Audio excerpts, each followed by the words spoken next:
Shah news में आपका इस्तकबाल है। ताज़ा तरीन खबरों के लिए देखते रहिए शाह न्यूज। అతిథిగా విచ్చేసిన పెద్దలు అపార అనుభవం కలిగిన నాయకులు వ్యవసాయ శాఖ మంత్రులు తుమ్మల నాగేశ్వరరావు గారు, అలాగే సభాధ్యక్షులు దేవరకద్ర శాసనసభ్యులు మసూర్ రెడ్డి గారు, చైర్మన్ కోదన్ రెడ్డి గారు, విచ్చేసిన రైతు సోదరులు, వ్యవసాయ శాస్త్రవేత్తలు, అధికారులు అందరికీ నమస్కారం. రైతు పండుగ గురించి ఈరోజు మన మంత్రివర్యులు మాన్యులు చెప్పినారు, ప్రెస్ మీట్లలో కూడా మీరు తెలుసుకున్నారు. నేను ఒక్క విషయం మీ దృష్టికి తీసుకురాదలుచుకున్నా. మన పురాణాల్లో కూడా చెప్పిండ్రు, ఎవరైతే మనిషి తప్పుడు ఆలోచనలు చేస్తారో వాళ్లకు విధి కూడా సహకరించదు. ఏ మనిషి అయితే గొప్ప సంకల్పంతో మానవాళి ప్రయోజనాల కోసం పనిచేస్తుంటాడో, ఆలోచన చేస్తుంటాడో, ప్రకృతి కానీ దైవం కానీ వారికి సహకారం చేస్తుంది. ఇందుకు ప్రబలమైన ఉదాహరణ ఈ ఒక్క సంవత్సర కాలంలో మన ప్రజాప్రభుత్వం ముఖ్యమంత్రి రేవంత్ రెడ్డి గారి ఆధ్వర్యంలో మన మంత్రివర్గం సారథ్యంలో జరుగుతున్న పరిపాలన. అధికారం చేపట్టగానే 3 నెలల తర్వాత ఏమైంది? కరువు వచ్చింది, వానలు వస్తలేవు, కాంగ్రెస్ వచ్చింది కరువును తీసుకొచ్చింది అని చెప్పి విష ప్రచారం చేసారు దుర్మార్గులు. ఏమైంది? మంచి సంకల్పంతో మొదలు పెట్టుకున్న మీ ప్రజాపాలన కాబట్టి భగవంతుడు కరుణించిండు, వర్ణదేవుడు కరుణించిండు. ఎన్నడూ లేనంతగా పుష్కలంగా వర్షాలు పడ్డాయి, మన రిజర్వాయర్లు నిండినాయి, చెరువులు నిండినాయి. మళ్ళీ ఏమన్నారు? రైతులకు ప్రయోజనం చేకూర్చాలని చెప్పి సన్న వడ్లు పండించండి రైతన్నలారా, మీకు బోనస్ ఇస్తామంటే మెదడులో, మనసులో, కడుపులో విషాన్ని నింపుకున్న గత ప్రభుత్వ పాలకులు ఎద్దేవా చేసిండ్రు, అవహేళన చేసిండ్రు.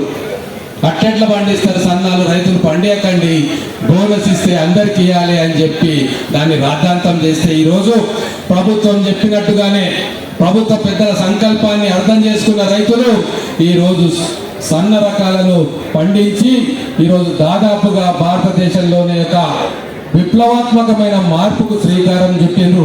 ఈరోజు దేశం మొత్తం తెలంగాణ రాష్ట్రం వైపు చూస్తూ ఉన్నది. ఈరోజు 153 లక్షల మెట్రిక్ టన్నుల ధాన్యం, ఈరోజు అందులో మెజారిటీ సన్నవడ్లు వస్తే దానికి అద్భుతంగా గిట్టుబాటు ధర వస్తూ ఉంది, బోనస్ వస్తూ ఉంది. ఈరోజు రైతులు మొదలు తెలియక కొంతమంది ప్రైవేటు దళాలకు అప్పగించారు, కానీ ప్రభుత్వ సంకల్పము 7,500 చిల్లర ధాన్యం కేంద్రాలు మనం తెలిసి రైతుకు భరోసా నింపితే ఈరోజు రైతులు ధాన్యాన్ని తీసుకొస్తా ఉన్నారు. 3,000కు పైగా ఈరోజు మార్కెట్లో సన్న వడ్ల ధర పలుకుతుంది అంటే మంచి సంకల్పంతో ఈ ప్రభుత్వం మొదటి అడుగు వేసింది కాబట్టి ఆ దైవం కూడా మనకు అనుకూలించింది. ఇది మన రైతాంగాలు జాగ్రత్తగా ఆలోచన చేయాలి. మిగతా విషయాలన్నీ కూడా పెద్దలు చెప్తారు, ఒక్క మాట చెప్పి నేను ముగిస్తా. మధ్యయుగంలో రాజులు ఉండేటోళ్ళు ఫ్యూడల్ మనస్తత్వంతో ఎవరు ఎక్కడ ఆవిష్కరణ చేసినా, ఎవరు ఏదైనా మంచి విషయం కనుక్కున్నా, నేర్చుకున్నా వాటన్నిటిని తీసి గడిలో, కోటలలో బంధించుకొని స్వార్థానికి వాడుకునే వాళ్ళు ఆ మధ్యయుగపు ఫ్యూడల్ వ్యవస్థలోని రాజులు. అలాగే గతంలో ముఖ్యమంత్రిగా పనిచేసిన కేసీఆర్ గారు తన 500 ఎకరాల క్షేత్రంలో తన బంధువులు, అనయులు, అనుచరులు పంటలు పండించుకునే దగ్గర ఏ టెక్నాలజీ ఇజ్రాయెల్ నుంచి తీసుకొచ్చిండో, అమెరికా నుంచి తీసుకొచ్చిండో మన మక్తల్ ఎమ్మెల్యే సిఆర్ గారికి స్వాగతం.